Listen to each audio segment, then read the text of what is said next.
Gold is riding high, and it's no secret that I am bullish on gold. I'll explain some of the reasons why in this video, and why that might be a dangerous notion.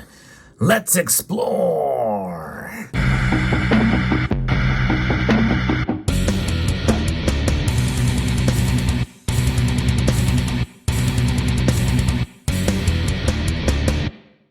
I'm going to start out with that dangerous notion. And really, one thing you should understand about the markets is usually when you're flying high in terms of the price of a stock or a commodity or anything like that, you can get overconfident about it. But so far, for the last 3 years, I have been right about gold. Not so much on silver. But even so, you don't want to get too confident. And you certainly don't want to be in such a position where you're misleading your audience about a certain commodity. And really the same thing can be said about gold as well too. Notwithstanding, just because I may have been right about gold's price does not necessarily mean that I can't be wrong in the future. Because really what it boils down to is no one really knows what's going to happen in terms of the markets and in terms of gold as well. I am bullish, but I'm really just more confident in gold itself.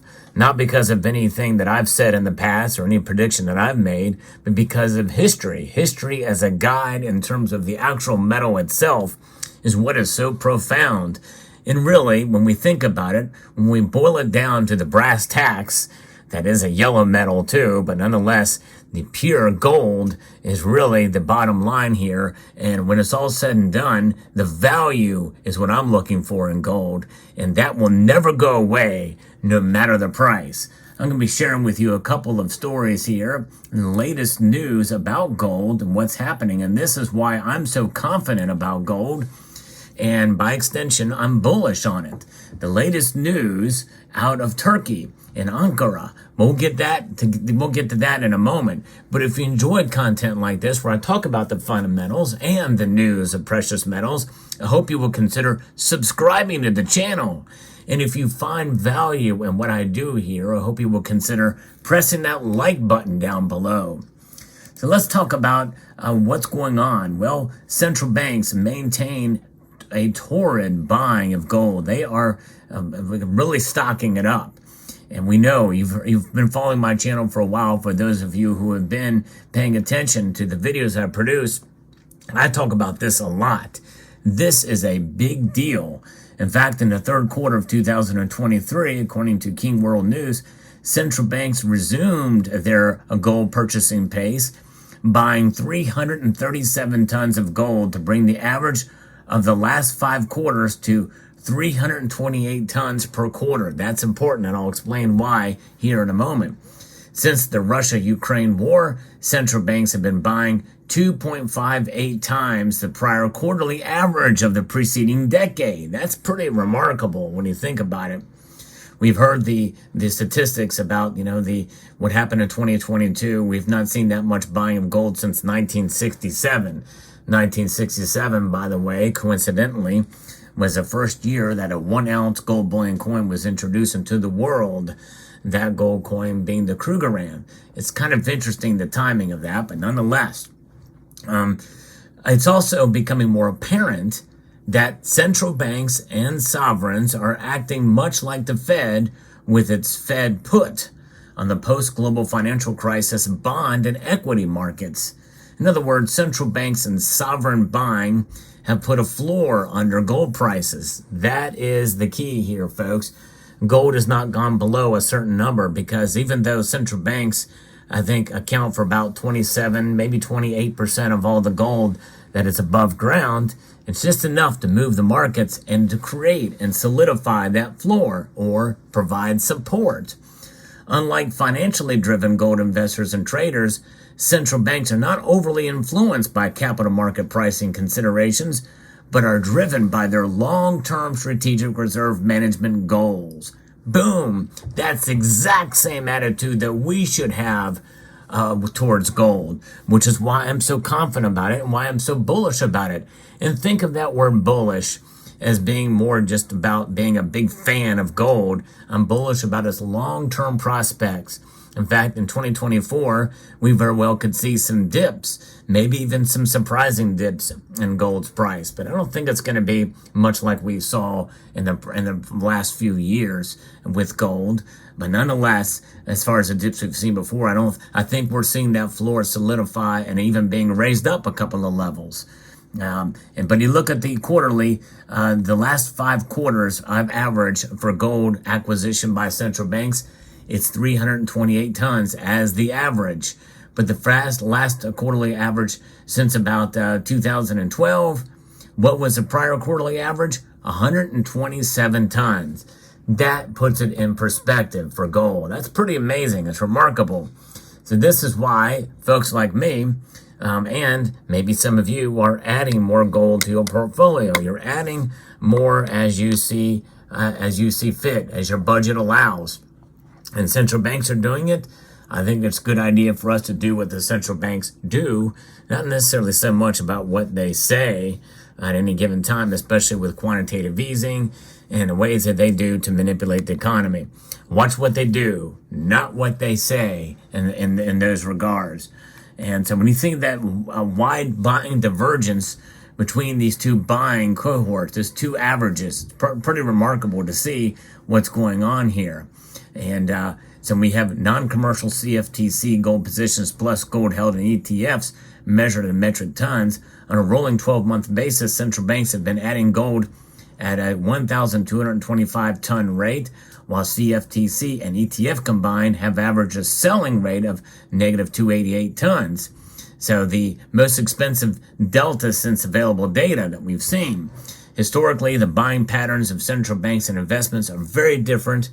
And we've seen that change and that divergence over the past couple of years. So there's been an emerging cross relationship between gold and U.S. Treasury liquidity. We've seen here, we've talked about that on the channel too, and the level of the U.S. dollar, central bank, and sovereign buying. Concurrently, there has been a decreasing effect from traditional financial markets and investment funds. And we've seen the relationship between the Treasury yield, CFTC, and ETF positioning, and sustainable safe haven flows. Gold is the ultimate safe haven, folks. It is what preserves and protects our wealth through the long course of time. And I think the more people that understand that difference between value and price and the long-standing history of gold, well, hey, you know what? It's not going to break the bank, even though it may break your bank, but that will only happen if you buy it outside of your financial and fiscal ability. But nonetheless, through the long course of time, it's worth paying the premium. It's worth it even if the price goes up, because it's going to do well long term. It's going to do well. How do you define doing well? Protecting you from inflation and economic instability that we see time and time again. This is why central banks do it, and this is why we should do it too. Watch what the central banks do, not what they say. Be your own central bank. I cannot say that enough. You've heard me say that many times in this channel. That's what it's about. Be your own central bank. And you're doing it by taking money outside of the system. And by the way, central banks define the system, do they not? They do. But what do their actions prove? That they themselves are taking their money outside of the system into gold. And the gold makes it institutional wealth that preserves their well-being over the long course of time. Because you know what they say, who owns the gold makes the rules. Well, so far the United States has the most gold. And I think that is really the one safe haven, a backdrop that they have to give the dollar strength, even though it's not backed by it. They have that as an insurance policy. The United States does. And I think that's one of the reasons why the dollar really is so strong. It's just an unspoken thing. And I think that's what we have seen time and time again. Even Federal Reserve chair people say the same thing. They won't admit it, but they will allude to it, because otherwise, why have it? Why even store it? What's the point? Everybody knows. Even those that think gold is just a commodity and it's just based off of tradition, like Ben Bernanke said. He knows. He really knows. The Turkish government certainly knows. You've heard me talk about how the Turkish government, the Turkish central bank, sold some of its gold to their people. Well, here's the latest from Ankara.